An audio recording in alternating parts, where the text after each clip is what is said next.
Sally Field is 78 years old and has nothing more to prove. She's earned the right to share her mind thanks to her 5-decade career, 2 Academy Awards, and status as one of Hollywood's most adored and emotionally genuine actors. Field is now admittedly precisely that, naming the 6 performers she detested working with in a rare instance of unvarnished candor. These weren't short-lived arguments or creative spats. Her career was drastically changed by these intense, hurtful events, which also left her with long-lasting emotional wounds. Field reveals a darker side to celebrity, including psychological manipulation and passive-aggressive silences. Her disclosures, an unapologetic description of what transpired behind the scenes, are as shocking as they are unvarnished. Sally Field. One of the most durable and well-respected personalities in American film and television, Sally Field is known for her powerful performances, nuanced emotional range, and quiet fortitude, all of which have distinguished her work over the years. Field's narrative is not only that of a talented actress who persevered in making her mark in a complex and sometimes harsh business, but also of a woman who rose from humble origins in Pasadena to the pinnacles of Hollywood fame. Birth and early life. On November 6, 1946, Sally Margaret Field was born in Pasadena, California. Both love and adversity impacted her early life. Her mother, Margaret Field, was an actress, and her father, Richard Dryden Field, served in the Army. Her mother wed stuntman and actor Jock Mahoney after her parents divorced in 1950. In subsequent years, Field has been open about the emotional and psychological challenges she encountered throughout her childhood, especially the stress brought on by her stepfather's domineering actions. The emotional depth of her subsequent art would be influenced by these early, if sad, experiences. Early signs of performance. Field was a cheerleader at Portola Middle School and then Birmingham High School in Van Nuys, where she first displayed her talent for performing. Her passion for performing started to solidify throughout her high school years. She enrolled in an acting class at Columbia Studios after her graduation in 1964. Her initial success stemmed from her immediate attention-grabbing appeal and innate talent. Her debut on television. She made her television debut in 1965 when she was chosen to play the lively, vivacious lead in Gidget, a program about the seaside adventures of a young girl. Although the show was short-lived, it helped establish her as a well-known new television personality. Field portrayed Sister Betriel, a teenage nun whose habit enabled her to catch the wind and soar in the 1967 through 1970 film The Flying Nun, which she acted in 2 years later. Despite the program's popularity, Field was keen to break the habit of being typecast in parts that were too comical and innocent. Under the wing of Lee Strasberg. Sally Field trained under the renowned Lee Strasberg at the Actors Studio, determined to be recognized as a serious actor. She began to reshape her career by taking on more complex and serious roles. She received an Emmy Award for her terrifying performance as a lady with multiple personality disorder in the 1976 television movie Sybil, proving that her efforts had paid off. This performance turned into a seminal event, demonstrating to both spectators and reviewers that Field has an exceptional emotional range and depth.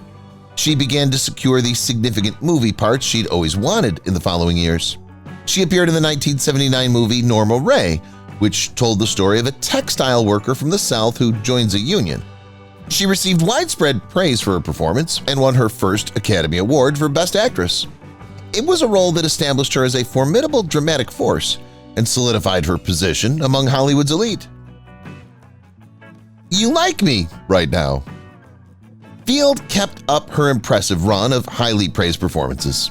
She portrayed a widowed mother attempting to salvage her farm during the Great Depression in Places in the Heart, which earned her her second Academy Award in 1984. The notoriously misquoted statement from her sincere acceptance speech, "You like me, right now you like me," became a cultural moment that was very genuine in its setting, yet often cited and mocked. From co-starring with Robin Williams in the family comedy Mrs. Doubtfire in 1993 to giving a moving performance in the ensemble drama Steel Magnolias in 1989, Field managed to balance both commercial and critical endeavors throughout the 1980s and 1990s. She demonstrated her ability behind the camera by directing numerous movies and TV shows. Her influential supporting roles. Her career took off in the 2000s and 2010s thanks to significant supporting parts in movies like Lincoln in 2012, in which she co-starred with Daniel Day-Lewis as Mary Todd Lincoln, and was nominated for another Academy Award. She earned another Emmy for her performance in the television series Brothers and Sisters from 2006 to 2011, for which she got accolades. Field gained notoriety off-screen for her advocacy and openness about her hardships. She'd been a vocal advocate for mental health awareness, LGBTQ+ rights, and women's rights. Her very intimate and critically praised memoir, In Pieces, was released in 2018. It chronicled her journey through personal relationships, familial tragedy, and self-discovery. Beloved and respected figure. Sally Field has maintained her popularity and respect throughout it all, not just because of her body of work, but also because of the genuineness and emotional honesty she brings to each role.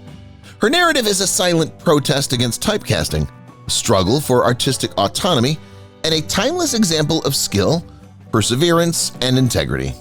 Sally Field, now in her late 70s, continues to inspire audiences worldwide. In addition to her honors and recognition, her legacy is inscribed in the millions of people who have identified with the characters she created. A reality hidden from the spotlight. Sally Field has established herself as one of Hollywood's most talented and esteemed actors throughout her over 50-year career. However, underneath the acclaim and standout performances is a reality that's often obscured from view. Field had many difficult co-stars throughout her long and diverse career, actors and actresses whose egos, erratic behavior, or competitive spirit made working with them very challenging. Sally handled every situation with professionalism and calm fortitude, whether it was surviving overt verbal manipulation, negotiating subtle undermining from controlling personalities, or suffering frigid indifference from emotionally detached performers. An integral part of her artistic life. Although they were unpleasant, these events had a profound impact on her creative life. Instead of shattering her soul, they enhanced her intuition, fortified her limits, and expanded her emotional spectrum as a performer. Field has been open about the emotional toll that these interactions placed on her, at times leaving her emotionally spent, and at other times teaching her the vital significance of self-worth in a field that all too often neglects empathy. In the end, these challenging periods exposed her actual self rather than defining her. Sally Field stayed committed to her work, her characters, and her truth throughout it all, becoming a strong advocate for integrity in Hollywood as well as a talented actor. Burt Reynolds, the Heartbreaker. Millions of people once devoured the sparkling tale of their passionate affair, which dominated the headlines. The famous power couple of the late 1970s, Sally Field and Burt Reynolds, seemed to epitomize cinematic perfection. Their presence was electrifying on film. They had an irresistibly charming atmosphere, charm, and fun spontaneity. The connection between them, which seemed very real, was undoubtedly a significant factor in Smokey and the Bandit's popularity as a movie, contributing to its status as a massive cultural phenomenon. What audiences witnessed, two people in love who matched each other step for step in humor, tenderness, and wild energy, was believed. An unsettling truth. But beyond the tightly drawn curtain, out of the public's view was a far more disturbing reality. At one point, Sally Field boldly described Burt as domineering, a man whose whole nature seemed to revolve around power. He was the kind of guy who automatically brushed aside anybody who threatened his meticulously crafted limelight, even if it was Sally. His actions were always humiliating. He constantly disparaged her, cruelly made fun of her looks, doubted her basic intellect, and quietly, but sharply, decreased her acting ability. Insidious and cutting remarks. These were subtle, scathing comments designed to cause pain while seeming innocuous, rather than outright assaults. He would provide what appeared to be backhanded compliments in interviews, portraying her accomplishments as accidental or derivative in some way, only to go back home where he would withdraw into icy silences or use passive-aggressive remarks that caused Sally to lose her emotional equilibrium. Sally painstakingly removed the glossy Hollywood facade in her very intimate book In Pieces, exposing a harsh and agonizing reality that violently conflicted with the idealized picture that the world had accepted. She described in great detail how Burt would limit her ability to speak honestly, often cutting her off in the middle of her sentence, therefore sabotaging her ideas before they could completely develop. He imposed his authority even in the most private areas of her life by overriding her choices in both her career and personal life. His wish was clear. He wanted her to be at his side forever, always grinning, always quiet. Feeling like a prized possession. Sally beautifully described feeling like a simple property, something to be flaunted rather than someone to be loved and appreciated for her own sake. She was silently dying under the weight of emotional manipulation, while everyone else was giddy with their chemistry. His deliberate manipulation of her emotions was even more upsetting. At one point, he would be completely endearing and openly loving, showing her all the love and appreciation she deserves. Then, as a kind of punishment, he would mysteriously stop loving her and vanish behind a wall of coldness. She was always unsteady, doubting her worth and her intuition as a result of this emotional whiplash. She felt invisible. Even at the height of her celebrity and professional recognition, her innate sense of self began to gradually and painfully deteriorate as time inevitably passed. Standing in his intimidating shadow often made her feel completely invisible. In one of the most disturbing admissions in the memoir, Sally openly admitted, "I never felt truly seen." She went on to say, "I was there, but not me, not the full me." Despite the years they spent together, Sally later made the devastating admission that she was never really sure of Burt Reynolds' objectivity. The charismatic public figure, the renegade beauty with a grin and a wink, was a far cry from the guy who came home at night. She described that guy as aloof, demanding, and erratic. Nevertheless, she persisted, striving with unwavering dedication. She put all she had into their connection, working tirelessly to see it through to completion. Her honesty and profound optimism were the reasons she wanted it to succeed, not her weakness. "I wanted to love him, I did love him, but he hurt me," she admitted, and her words carry the weight of a woman who has given her everything and more. He could have been the world's most famous bandit, beautiful, fearless, and captivating. Sally Field, meanwhile, saw him as a painstakingly concealed sadness. She realized that this was just the beginning of her traumatic experiences with challenging co-stars. The harm she experienced in that relationship would influence her perspective on love, as well as her limits in subsequent partnerships. She learned a difficult but necessary lesson from it. Not all fascinating actors are nice behind the scenes, and not all emotional connections are healthy. Tommy Lee Jones, the egomaniac. Sally Field came to the Backroads set full of zealous expectation and hopeful dreams. She entered the project prepared for genuine teamwork and excited to collaborate with others to produce something meaningful, a movie that would successfully blend artistic honesty with emotional impact. Sally was well known for bringing genuine honesty and an unwavering work ethic to every part, and she expected her co-stars to do the same. However, she encountered an unbreakable wall of silence in place of the anticipated connection and creative synchronized energy. And that tremendous barrier was none other than Tommy Lee Jones. He rarely acknowledged her presence. Sally portrayed him as being very contemptuous from the first day of production, both professionally and personally. During rehearsals, he hardly ever acknowledged her presence, made no small talk, and adamantly refused to participate in the usual back-and-forth banter between performers. In a challenging film production, this reciprocal interaction is often essential for building rapport and confidence, particularly when two performers are portraying emotionally vulnerable individuals negotiating intimacy. However, Jones refused to compromise with her. He would show up on set, hit his targets, speak his lines with precision, and then leave right away. The warmth was utterly absent, not even a shred of respect. There was only tangible, uncompromising coldness in his dealings. The bedrock of emotional authenticity. Jones's actions were not only confusing but also very unnerving for an actress like Sally, who had painstakingly based her remarkable career on emotional sincerity and frank, open-hearted performances. She wasn't just portraying a figure who lacked feeling. Instead, she was portraying a person who personified emotional distance. There was no reciprocal elevation of skill, no spark, and no give and take. She seemed rigid and unresponsive, as if she were performing next to a wall. Nothing more than dead weight. According to an unwritten rule, co-stars are expected to support and enhance one another's work by demonstrating mutual respect and vulnerability.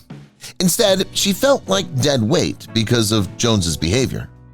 Later, Sally said that she would always try to strike up a conversation in between takes. She would ask insightful questions about their personalities, perhaps even trying to diffuse the situation with lighthearted humor. However, Jones refused to interact, remaining hard and aloof. He wouldn't even look at her at times. She said that the way he treated her sent a clear message that she wasn't worthy of being on set with him, that she was somehow less important than he was. Day after day, that type of emotional solitude started to wear thin. This rejection seemed like a silent kind of torture to a performer who puts her all into every part and who lives on interaction and teamwork. Lack of chemistry between the two leads. When Backroads was finally published, it was slammed by reviewers, who often pointed to the glaring lack of chemistry between the two leading actors. The harsh truth behind the scenes, which the public was blissfully ignorant of, was that the major problem wasn't the flaws in the screenplay, but rather the prevailing emotional iciness that lingered in between takes. "We were supposed to play two broken people learning to love," Sally once said, eloquently describing her experience. However, I was playing by myself.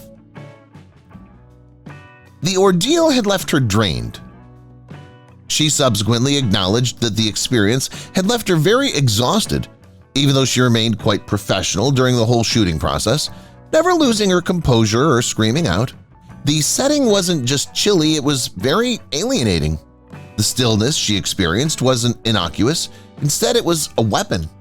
And that extreme degree of emotional detachment seemed like a purposeful act of sabotage to Sally, who approached every endeavor with an open heart and a collaborative spirit. She firmly decided after her Backroads experience that she would never work with Tommy Lee Jones again. In later years, she was asked about the event but avoided openly denouncing it. But her words, with their faint, undeniable chill, spoke more than enough. She brought with her a lasting impression of how cold a movie set could be, not just a phase or a scene. However, not every one of Sally Field's most agonizing work-related experience took place in such icy solitude. Some would burst into disorder. Others would damage her spirit as well as her craft. Robert Blake, the scene stealer. Throughout the tense Say Goodbye, Maggie Cole shooting, Sally Field had to face one of the most erratic characters she's ever come across in her long career, Robert Blake. Not only did Blake, a performer known for his extreme method acting and infamously unpredictable mood swings, add unpredictable elements into his on-screen personas, but he also imbued them with a distinct sense of authenticity. He brought it into every single area of the movie set. Sally found it very difficult to establish any rhythm or flow from the very beginning of production. Blake would abruptly change lines without notice, completely deviate from the script in the middle of a scene, and even purposefully ruin painstakingly prepared takes by introducing disruptive, spontaneous behavior. Nothing short of pure chaos. Sally categorically saw what he could have seen as an impromptu creative brilliance as nothing more than utter chaos. She saw this as intentional disarray rather than a genius eccentricity. She fiercely accused him of constantly undermining her, not only in front of the camera's unblinking gaze, but also during the private off-camera periods that ought to have been utilized for professional preparation. relaxation, or introspection. In methods that seemed intended to embarrass rather than to work with her, he would roll his eyes during her performances, stop her when she was rehearsing lines, and sarcastically critique her choices. His infamous outbursts. The fact that his destructive conduct was not limited to her was even more unsettling. Many crew members reported experiencing regular explosive outbursts, scathing verbal rants, and sudden erratic mood swings, which taken together created a very unpleasant atmosphere for all those working on the film. He may be silent and very focused one moment, and then he may break out the next, yelling at a lighting technician or leaving the set completely over what seemed to be a little argument. He would sometimes abruptly disappear for hours at a time, leaving the crew and actors in a state of uncertainty and unable to make plans to go forward. Like a storm cloud, his presence was unavoidable, gloomy, and unexpected. The role of a peacemaker. Already adept at handling the tremendous demands of a demanding lead part, Sally was always trying to play the role of mediator to save the struggling production. She would reassure guest performers, console trembling staff members, and do her best to maintain composure in situations that would frighten even the most seasoned pros. However, it turned out to be a losing, hopeless struggle, despite her unfailing professionalism and emotional fortitude. Contaminated the emotional truth. The emotional honesty she struggled to portray was tainted by the prevailing tension that seeped into every scene. It was quickly hard to ignore or hide the ensuing flaws in the production's facade. Dread now overcame the creative force that had previously inspired vision and joy. The initiative as a whole inevitably imploded terribly.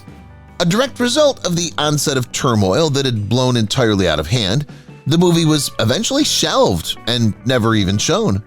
Such a result may be considered a professional setback, an unpleasant blip on the career trajectory for most performers. However, Sally had a considerably more significant influence that resonated on a far more intimate level. She had put all of her honesty, dedication, and care into the part, only to have it marred by a colleague who, in her opinion, was more interested in controlling the space than respecting the work. Disappointing and traumatic. She then described the terrifying event as not only disappointing but categorically horrific. She described the emotional toll it took with stark precision. She said, "There are actors who act. Additionally, some performers attempt to minimize others to feel important." The second kind was Blake. These were not simply incisive, analytical remarks. They were very personal and infused with the unadulterated emotional weight of a lady who had faced far more than just artistic disagreements. She had been subjected to psychological warfare disguised as creative freedom. She left Say Goodbye Maggie Cole with a resolute promise she would never again put up with disorder masquerading as brilliance. Following the incident, Sally developed a grim awareness of the thin line between genius and bullying, and the psychological toll it can have on those who must walk it. Shirley MacLaine, the bitter rival. Not every one of Sally's significant conflicts started on an insane movie set. Amidst the glamorous and competitive atmosphere of the award season, something surprising started. Two Hollywood celebrities were portrayed as the ideal pair in Steel Magnolias, which told a heartwarming tale of love, loss, and healing. The relationship between Sally Field and Shirley MacLaine behind the scenes was tense and uncooperative. From the moment the cameras started recording, tensions escalated. Sally's portrayal of the grieving mother, Malin, deeply moved her. In her pairings, she constantly sought truthfulness, exceptional sensitivity, and subtle depth. Approached as if a battlefield. The whole production was handled like a battlefield by Shirley. Co-workers muttered that she gloated about her Oscar victories and exploited every opportunity as a power play. To daringly enter pivotal moments that were not intended for her to control or influence, she would defy the director's orders and interrupt takes. Sally made a concerted effort to be amiable on site. Grinning through clenched teeth, she struck her targets and concentrated on her challenging performance. She was emotionally and physically exhausted in private. 17 takes were required for one significantly charged scene. This protracted argument resulted from Shirley MacLaine's obstinate refusal to represent it truthfully. Undercutting Sally's deeply emotional performance. She continued to pepper her remarks with snarky comments, purposefully turning unfiltered, painful sorrow into unsuitable comedy. It seemed as if a subtle, unspoken element of the script itself was undermining Sally's emotionally charged performance. Sally would only mention this startling conflict in passing and with caution in interviews years later. She said that Shirley brought a cloud of chaos wherever she went. She said this with a deep, almost clinical precision rather than with resentment.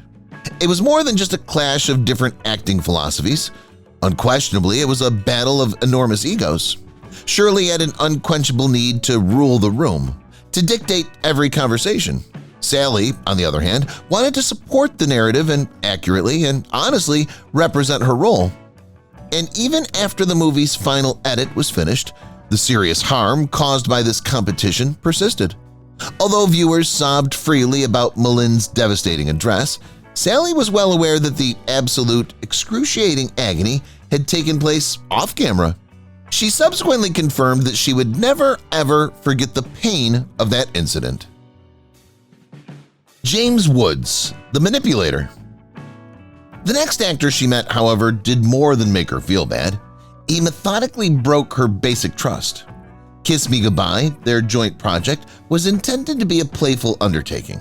It was initially designed to be a romantic comedy with a fascinating, eccentric twist, painstakingly crafted to enchant viewers and provide a much-needed burst of humor and fun. But even in the early phases of the endeavor, Sally Field recognized an uncomfortable irregularity, a deep rift. That was James Woods, that eerie presence. Widely known for his brilliant, yet sometimes melancholic intensity, Woods carried with him a subtle kind of energy that methodically transformed what were supposed to be lighthearted sequences into blatant psychological warfare. He did more than say his lines correctly. He dissected them mercilessly, publicly questioning the director's vision and even rewriting language without notice or input. Found herself completely steamrolled. As a result, every practice session inevitably turned into a heated battlefield. Sally, who is often praised for being a very cooperative and emotionally open actor, was enthralled by his commanding presence. She subsequently described Woods as intellectually intimidating, calling him the archetypal kind of guy who used verbose words and aggressively worded statements to establish his control and intellectual superiority, rather than to engage in a genuine, meaningful conversation. He would constantly challenge the integrity of the screenplay on set, scathingly criticize the director's every choice, and even boldly remark on her performance in the middle of a scene. As a result, an underlying tension brutally suppressed any genuine spontaneity or inventiveness. But it was away from the camera's observant eye that Sally was most distraught. She recalled how Woods would subtly and nonchalantly imply that she wasn't putting in enough effort, that her heart wasn't in the part. Trying to diminish her. During a particularly emotionally taxing day of filming, he accused her of phoning it in. She pointed out that this comment was more hurtful than he could have imagined. Sally saw his remarks as a purposeful attempt to sabotage rather than as valid criticism. Instead of encouraging her to do better, he was deliberately working to undermine her, to diminish her sense of self-worth, competence, and confidence. And this was a particularly painful pill to take after years of putting forth endless effort to earn her rightful recognition in a primarily male-dominated field. Later, she would see the whole experience as a pernicious psychological minefield rather than just an acting challenge. "It wasn't the role that wore me down," she said with great conviction. "It was constantly having to justify my value." She left that extremely taxing set not just worn out, but also radically changed by the experience. She silently and solemnly promised herself that she would never again allow herself to be hushed or degraded by a guy who essentially confused condescension with true genius. Dustin Hoffman The unexpected villain. The public regards Dustin Hoffman as a legend and an actor of unparalleled talent. Throughout the years, he's received worldwide acclaim and numerous Academy Awards for his performances. Audiences worldwide regarded him as a genuine professional, as his talent seemed to improve with every project he undertook. He was something different from Sally Field, something that has nothing to do with intelligence or coaching, something far more sinister than his slick public image. She did not find Hoffman to be a sympathetic co-worker or a supportive scene partner. She was personally disappointed by him. Degrading and soul-crushing experiences. Despite never having collaborated, their careers were dangerously close in the early 1980s. During tryouts for a project that was never advanced beyond the production stage, this close partnership developed. For Sally, the opportunity was crucial. It was a thrilling chance to broaden her skill set and solidify her place in a Hollywood that's still very leery of strong, emotionally intelligent women. For the audition, she was ready, rooted, and assured. But what came next was one of the most humiliating and heartbreaking things she'd ever gone through. According to Sally, Dustin Hoffman was in charge of the space before she walked in. He made the producers feel excluded by yelling inside jokes at them. He displayed his cynicism and control over the room by making scathing, negative remarks about the screenplay and its characters as she got ready to read. Sally began reading, but Hoffman kept stopping her. These pauses weren't impromptu cooperative efforts. They weren't kind words or counsel from a seasoned actor to a buddy, but tactical, purposeful cutting and undermining. A systematic public humiliation. In front of the casting director, producers, and others, he questioned her creative interpretation, changed her tone mid-line, and chastised her emotional decisions. It was more than criticism. Her humiliation in public was planned. Before being given a chance to speak, professional women are often dismissed. It felt acutely like auditioning for a man who'd already decided you weren't enough, Sally recalled, contrasting her schoolgirl emotions with her reality as a powerful, two-time Emmy-winning actress who had performed on stage and television. Later that week, she found out from a close friend that Hoffman had boasted in private about ruining the audition, which only made her misery worse. According to reports, he promised it wouldn't happen and said that the chemistry just wasn't there. In Sally's opinion, this admission was unprofessional, extremely severe, malevolent, and a scary tactic. She took a moment to understand. For weeks, she reenacted the incidents, questioning if she had failed, whether her gut wasn't telling her or if she wasn't right for the role. Her performance was never the issue.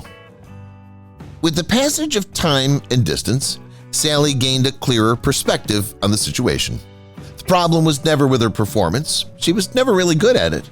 The main issue was Hoffman's insatiable need to control, dominate, and remind everyone that he was the most critical person in the room, even if it meant silencing others. She later described the day as her most humiliating work experience.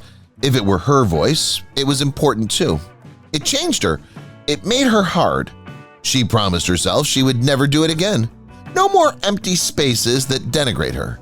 The days of working with conceited geniuses are past. For the rest of her career, she upheld her commitment with the dignity, strength, and self-respect of a woman who had earned the right to be heard.